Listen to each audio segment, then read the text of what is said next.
नमस्कार दोस्तों, स्वागत है एक बार फिर आप सभी का आपके अपने YouTube चैनल एजुकेशन गुरुजी राजस्थान में।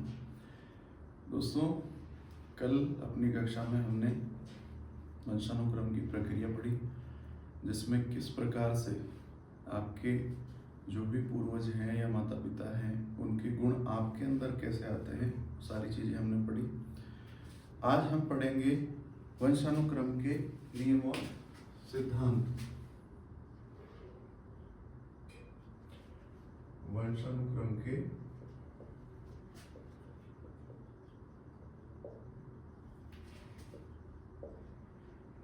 नियम व सिद्धांत।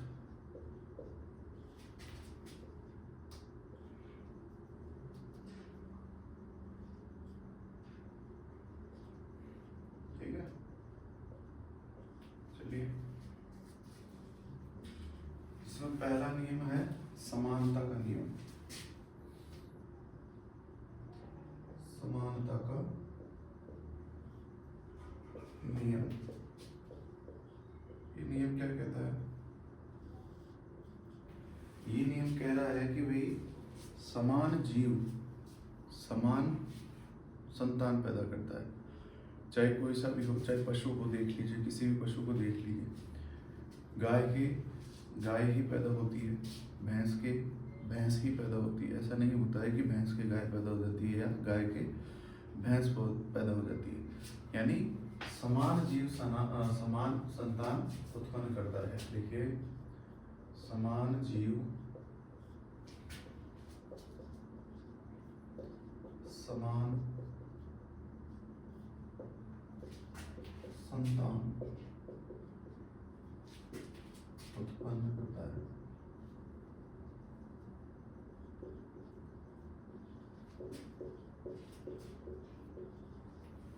ठीक है ना?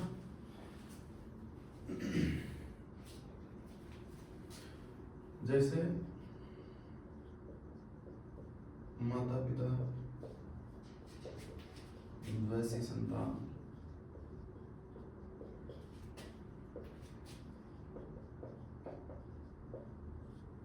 ठीक है ना? समानता का नियम यही कह रहा है कि जैसे आपके माता पिता होंगे वैसे ही आप होंगे।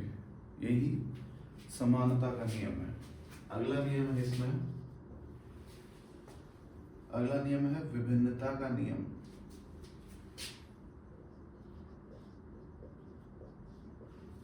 विभिन्नता का नियम, लॉ ऑफ वेरिएशंस। इसमें क्या होता है, बालक अपने माता पिता के समान न होकर बुद्धि रंग स्वभाव में भिन्न होता है।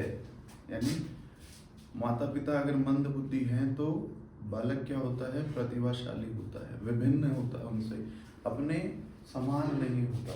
मतलब जैसे किसी के भी माता पिता मान लीजिए बहुत ज़्यादा अगर प्रतिभाशाली है तो बच्चे का मंद बुद्धि होना ही क्या है, विभिन्नता है। ठीक है ना? देखिए इसमें बालक अपने माता पिता के समान न होकर, बालक अपने माता पिता के समान न होकर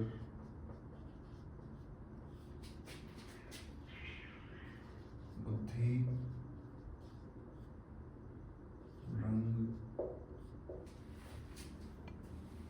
व स्वभाव में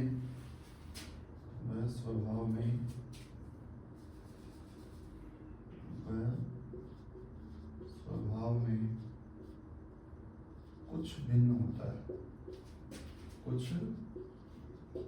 भिन्न होता है। ठीक है ना? चलिए नेक्स्ट है, तीसरा है, सुबह पहले बिल्लियां पता नहीं कहाँ हो रही है, प्रत्यागमन या परावर्तन का नियम। प्रत्यागमन या परावर्तन का नियम।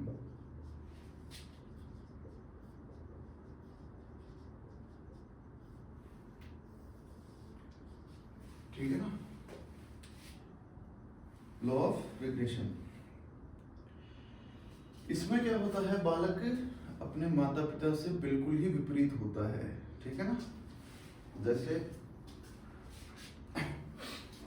किसी के माता पिता गोरे हैं और संतान क्या होना, उनके बिल्कुल विपरीत होना, मतलब संतान का काला होना, यानी कि इसमें बिल्कुल ही क्या हो जाता है, प्रत्यागमन, परावर्तन हो जाता है, यानी बिल्कुल ही उल्टा हो जाता है। जैसे माता पिता होते हैं, संतान बिल्कुल वैसी नहीं होती है। ऊपर वाले में तो क्या होता था, भिन्नता का, यानी कुछ भिन्न होता था, ज्यादा नहीं होता था, पूरा पूरा नहीं होता है, कुछ भिन्न होता है। लेकिन इसमें क्या होता है, पूरा ही उल्टा हो जाता है। अगर कोई मंद बुद्धि है तो बिल्कुल प्रतिभावान बच्चे होंगे, अगर प्रतिभाशाली माता पिता है तो बिल्कुल ही मंद बुद्धि वाले बच्चे होते हैं। प्रत्यागमन का नियम ये कह रहा है, ठीक है, लिख लीजिए। बालक में अपने माता पिता के ठीक विपरीत गुण पाए जाते हैं। बालक में अपने माता पिता के ठीक विपरीत गुण पाए जाते हैं, ठीक है। जैसे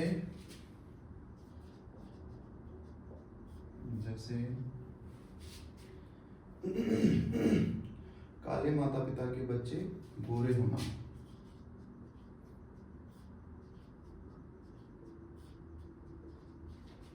पिता के बच्चे गोरे होना, ठीक है। और मंद बुद्धि माता पिता के बच्चे प्रतिभाशाली होना, या प्रतिभाशाली माता पिता के बच्चे मंद बुद्धि होना। यानी इस नियम में ये नियम ये कह रहा है कि जो भी संतान होती है वो अपने माता पिता से बिल्कुल विपरीत होती है, उल्टी होती है।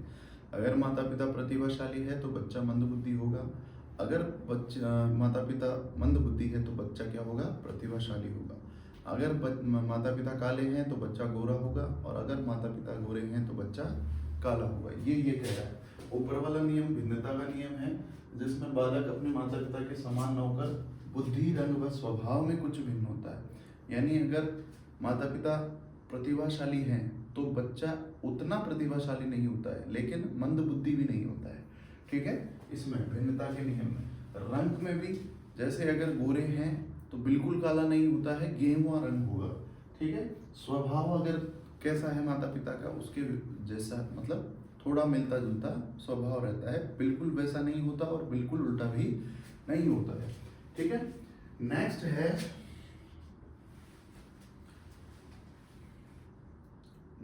अपना बीज कोषों की निरंतरता का सिद्धांत। इसको मिटा देता हूं। अनुक्रम के अगले नियम में है बीज कोषों की निरंतरता का सिद्धांत। ये सिद्धांत दिया है जर्मनी के बीजमैन ने, ठीक है ना, बीजमैन ने दिया है, इसलिए इसका नाम बीज कोष पढ़ा गया है। बीजमैन कहाँ का था, जर्मनी का, ठीक है। और इसने एक परिभाषा दी है, बीज कोषों का कार्य केवल उत्पादक कोषों का निर्माण करना है। उत्पादक कोष जो कि हमने पहले पढ़े थे पिछली वाली कक्षा में, जो बालक को अपने माता पिता से मिलता है और वह उसे अगली पीढ़ी में हस्तांतरित करता रहता है। यानी कि आपको बीज कोष जो होते हैं ये होते हैं सभी मनुष्यों में पाए जाते हैं, और ये उत्पादक कोष मतलब कि आपकी पीढ़ी को बढ़ाने वाली जो चीज है उसको क्या कहते हैं, उत्पादक कोष। उसका निर्माण किसके द्वारा होता है, बीज कोषों के द्वारा होता है, जो कि बालक को क्या होता, अपने माता पिता से मिलता है, और वह उसे बालक क्या करता है, फिर अपने बच्चों में उसे हस्तांतरित कर देता है। समझ में आ गई, ये इसने कहा है। और यह प्रक्रिया क्या होती है, पीढ़ी दर पीढ़ी चलती रहती है। बीज कोषों की निरंतरता का सिद्धांत। अगला है अर्जित या उपार्जित गुणों के संचरण का सिद्धांत। पांचवा है अर्जित या उपार्जित गुणों के संचरण का सिद्धांत।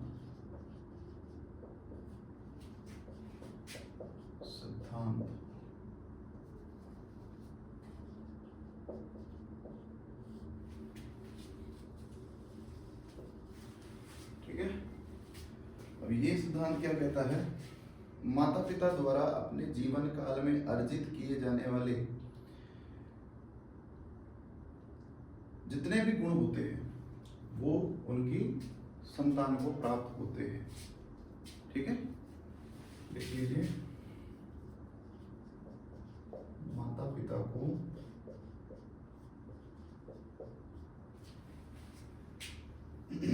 माता पिता द्वारा अपने जीवन काल में अर्जित किए जाने वाले अपने जीवन काल में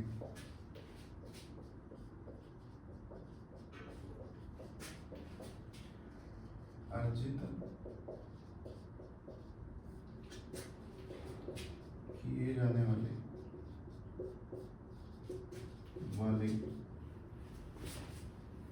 किए जाने वाले गुण उनकी संतान को प्राप्त होते हैं। उनकी संतान को प्राप्त होते हैं।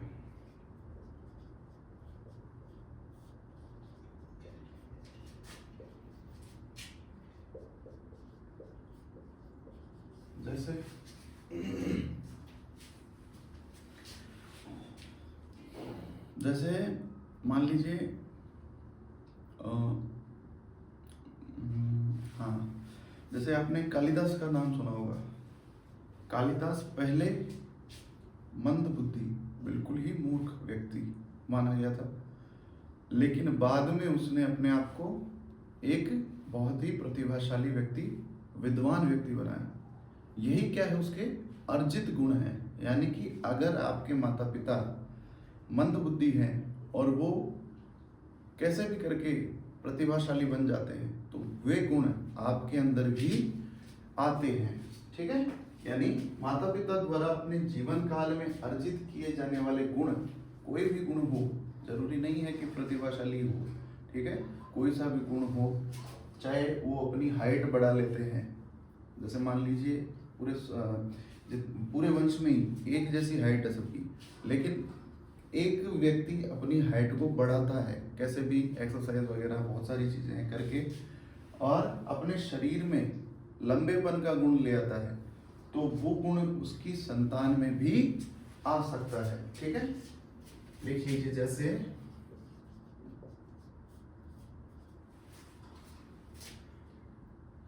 हाँ, एक और है इसका। अफ्रीका में पाए जाने वाले जिराफ की गर्दन पहले घोड़े के समान थी। कुछ परिस्थितियों के कारण वह लंबी हो गई और बाद में उसकी आने वाली पीढ़ियों में भी वो चीजें देखने को मिली। जिराफ की गर्दन पहले घोड़े के समान थी, लेकिन अफ्रीका में क्या है कि जो पेड़ होते हैं वो बहुत ऊंचाई पर होते हैं, तो घोड़े की गर्दन जैसी थी जिराफ की, तो उसने जैसे जैसे मतलब अपनी गर्दन को ऊपर की ओर करके खाना स्टार्ट किया, तो उसकी गर्दन में क्या हो गई? वृद्धि हो गई, यानी लंबी हो गई गर्दन, और वो चीजें फिर उनके आने वाले पीढ़ियों में भी देखने को मिली। और अब देखने पर आप देखना, जिराफ की गर्दन बहुत लंबी पाई जाती है। ये वाला ही लिख लो इसमें, अफ्रीका में पाए जाने वाले जिराफ की गर्दन पाए जाने वाले जिराफ की गर्दन पहले घोड़े के समान थी, लेकिन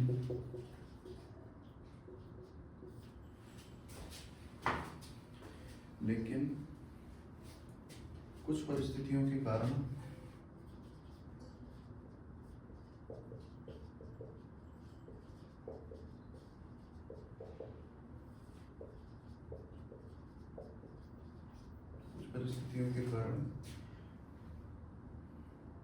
वह लंबी हो गई और कालांतर में वह लंबी हो गई और बाद में, कालांतर में या बाद में, वह गुण उसकी आने वाली पीढ़ियों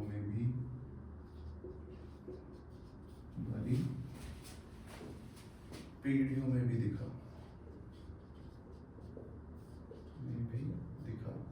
देखना जिराफ की गर्दन बहुत लंबी है अभी वर्तमान में, ठीक है ना।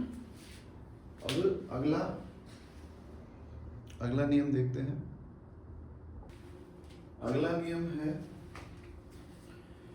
आनुवांशिकता का नियम। कौन सा है ये? 5 हो गए, छठा है ये। आनुवांशिकता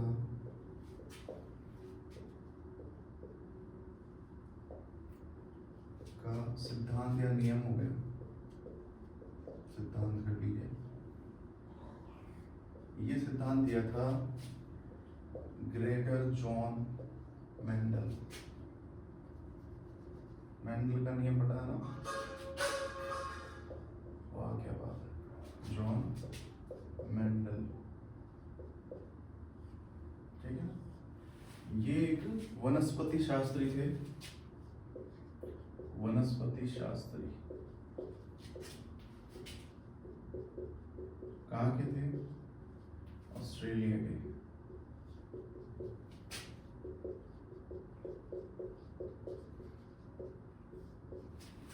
ठीक है। मेंडल को आनुवंशिकी का जनक भी कहा जाता है, फादर ऑफ जेनेटिक्स। किसको बोलते हैं? आनुवंशिकता का, आनुवंशिकता का जनक किसको बोलते हैं? ग्रेगर जॉन मेंडल को, ठीक है। और आनुवंशिकता किसको कहते हैं?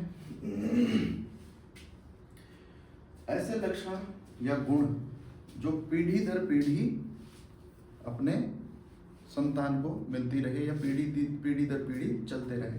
एक पीढ़ी से दूसरी पीढ़ी में जो गुण या लक्षण देखने को मिले वही क्या है? आनुवंशिकता है। आनुवंशिकता लिख लीजिए।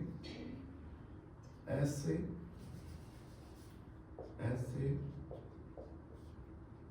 लक्षण या गुण, ऐसे लक्षण या गुण जो पीढ़ी दर पीढ़ी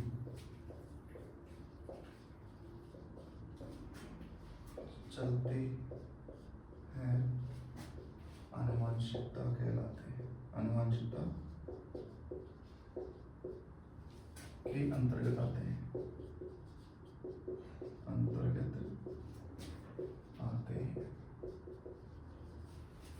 ठीक है ना। ऐसे गुण या लक्षण जो पीढ़ी दर पीढ़ी चलते हैं वो किसके अंतर्गत आते हैं? आनुवंशिकी के अंतर्गत आते हैं। अब ग्रेगर जॉन मेंडल ने वनस्पति का सिद्धांत किस आधार पर दिया है वो पढ़ते हैं। इसने क्या है, मटर के पौधों पर प्रयोग किए। अब मटर के पौधों में इसने, ये क्या है, पादरी था, तो इसने अपना जो भी गिरजाघर था, जो भी जहाँ रहता था ये, वहाँ पर इसने क्या किया कि क्यारियाँ बनाई और उनमें मटर के बीज बोए, मटर के बीज बोए, जिसमें क्या हुआ, पहली पीढ़ी में तो लंबे पौधे ही हुए, लेकिन बाद में दूसरी पीढ़ी में उसमें बौने पौधे भी दिखाई देने लगे। तो इस वजह से इसने आनुवंशिकता का सिद्धांत दिया है कि जो मूल लक्षण होते हैं वो बाद में भी दिखाई पड़ते हैं, चाहे पौधे में हो, मनुष्य में हो, किसी में भी हो। अगर आपके पूर्वजों में कोई गुण है तो वो आप में जरूर विद्यमान होगा, ये इसका कहना है। यानी कि मटर के पौधे बोए इसने, पहली पीढ़ी में समान बिल्कुल लंबे लंबे पौधे मटर के हुए, लेकिन जैसे ही दोबारा दूसरी पीढ़ी आई उसमें कुछ पौधों में इसको लक्षण विपरीत मिले, यानी कुछ पौधे बौने हुए। तो इसने इस सिद्धांत का प्रतिपादन किया, आनुवंशिकता का सिद्धांत, जिसमें ये कह रहा है कि अगर आपकी पीढ़ी में या पूर्वजों में ऐसे कोई गुण विद्यमान हैं, जैसे बौनापन हो गया, हाइट लंबाई हो गई, अगर हैं तो वो गुण आपके अंदर भी आ जाएंगे। ये बात कौन कह रहा है? Gregor John Mendel. किसके आधार पर? मटर के पौधों के आधार पर। लिख लेते हैं। मेंडल ने मटर के पौधों और काले व सफेद चूहों पर भी प्रयोग किया था, ठीक है ना। मेंडल ने मटर के पौधों व काले और सफेद चूहों पर भी प्रयोग किया।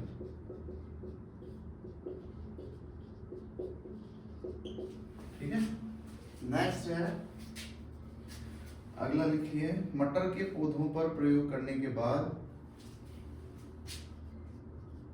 मटर के पौधों पर प्रयोग करने के बाद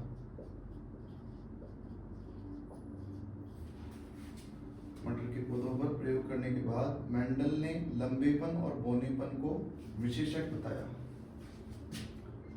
मेंडल ने लंबेपन व बौनेपन विशेषक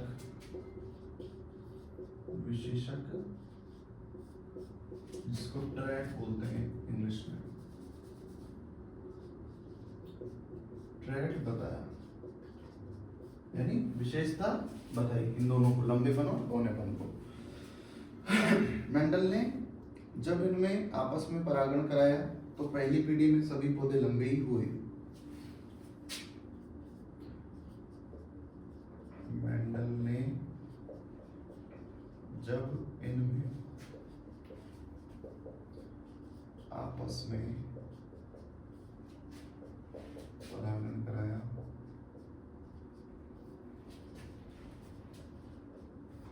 तो पहली पीढ़ी में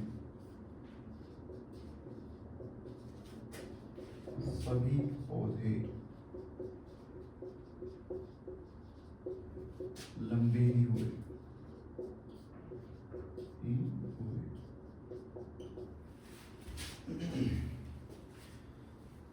ठीक है, लंबे गुणों को डोमिनेंट या प्रभावी कारक माना गया। जो लंबे गुण है, लंबापन है, लंबे गुणों को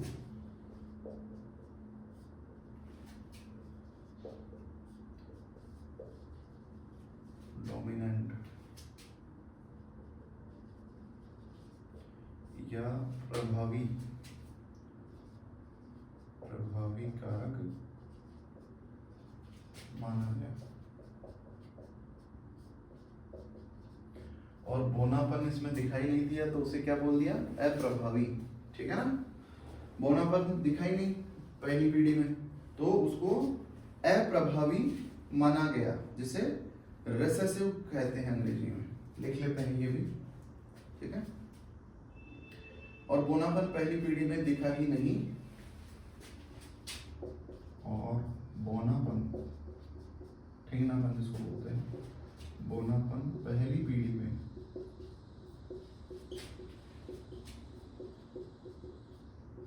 दिखा ही नहीं।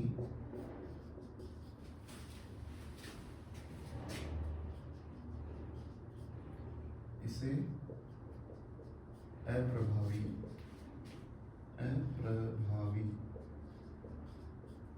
या रेसेसिव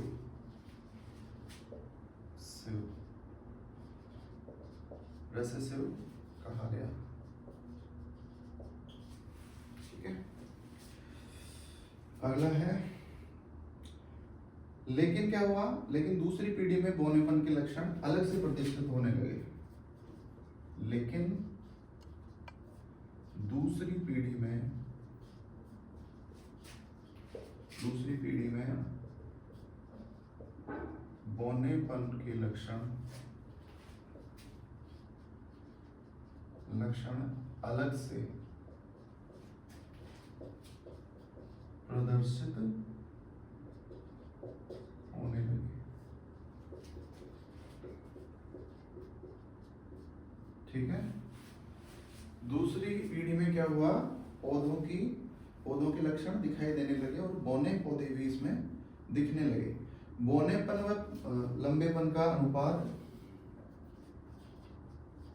बौनेपन व लंबेपन का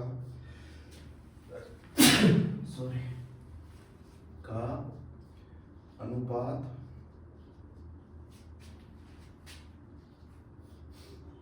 3:1 रहा। ठीक है,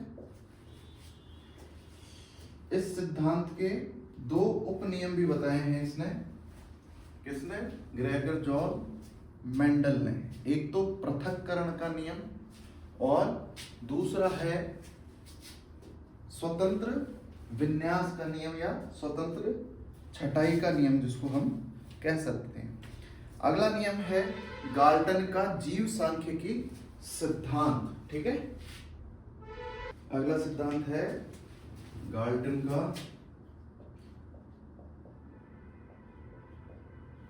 का जीव सांख्यिकी सिद्धांत। अब ये क्या कह रहा है, ये कह रहा है कि भाई जो भी लक्षण केवल आपके माता पिता से नहीं, आपके पूर्वजों से भी आपके अंदर आते हैं। ये कह रहा है, ये सिद्धांत क्या कह रहा है कि बालक में जो गुण हस्तांतरित होते हैं वो केवल माता पिता से नहीं, पूर्वजों से भी होते हैं। देखिए, बालक में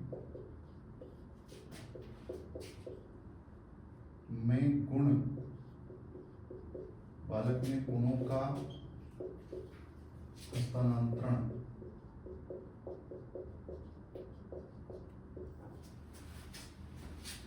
केवल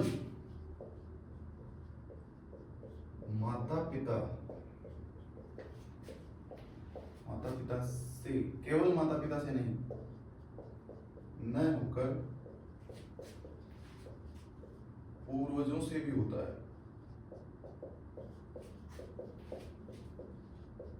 है।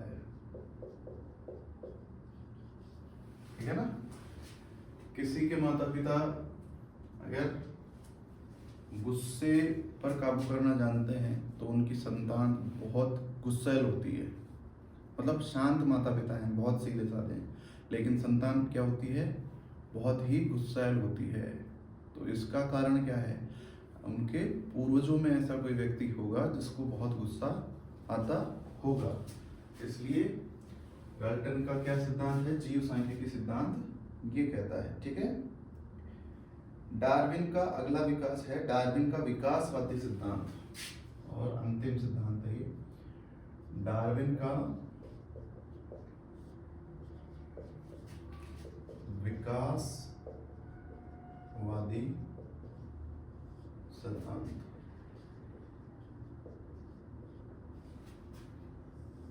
ठीक है ना, अब इसके बाद में फिर वातावरण आ जाएगा, आपका वंशानुक्रम कंप्लीट हो जाएगा। ठीक है, डार्विन में इसका प्रतिपादन किया था डार्विन ने।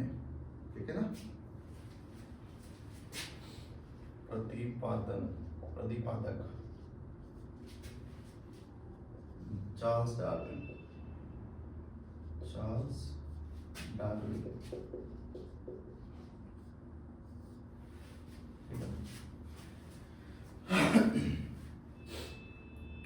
ओरिजिन ऑफ स्पीचेस में इसमें अपनी पुस्तक इसकी लिख ली थी, origin of speeches, origin of speeches, जातियों की उत्पत्ति।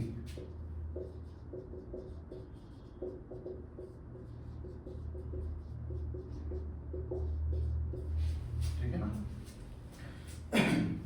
ये क्या कह रहा है, कुछ प्रजातियां अपने आप में अपने वातावरण में समायोजित होने के प्रयास हेतु कुछ आवश्यक परिवर्तन, सुधार या विकास करती है।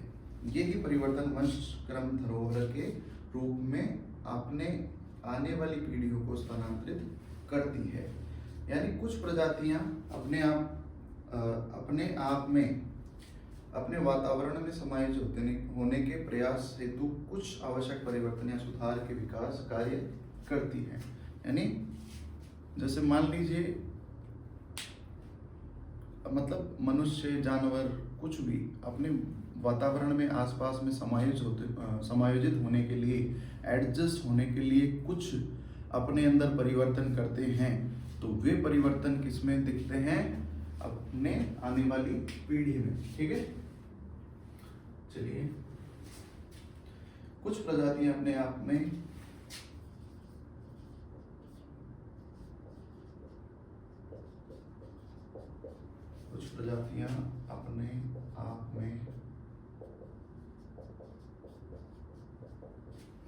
अपने आप में वातावरण में समायोजित होने के प्रभाव हेतु, वातावरण में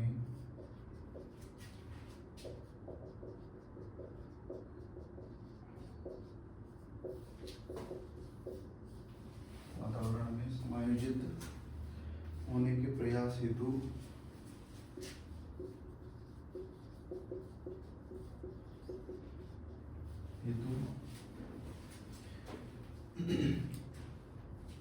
कुछ आवश्यक परिवर्तन,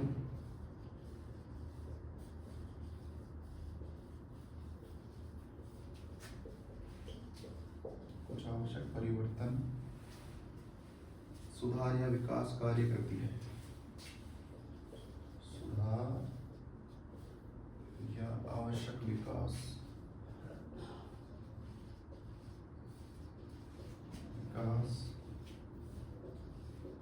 करती है। ये ही परिवर्तन वंशक्रम धरोहर के रूप में, ये ही परिवर्तन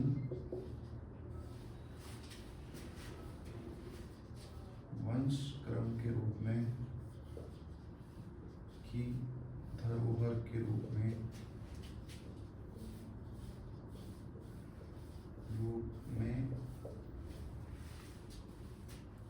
आने वाली पीढ़ियों को हस्तांतरित किए जाते हैं।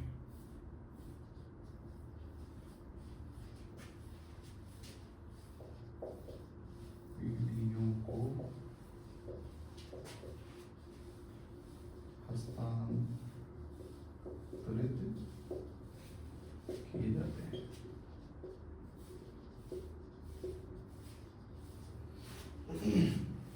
ठीक है, कुछ प्रजातियां अपने आप में वातावरण में समायोजित होने के प्रयास हेतु कुछ आवश्यक परिवर्तन, सुधार या आवश्यक विकास करती है।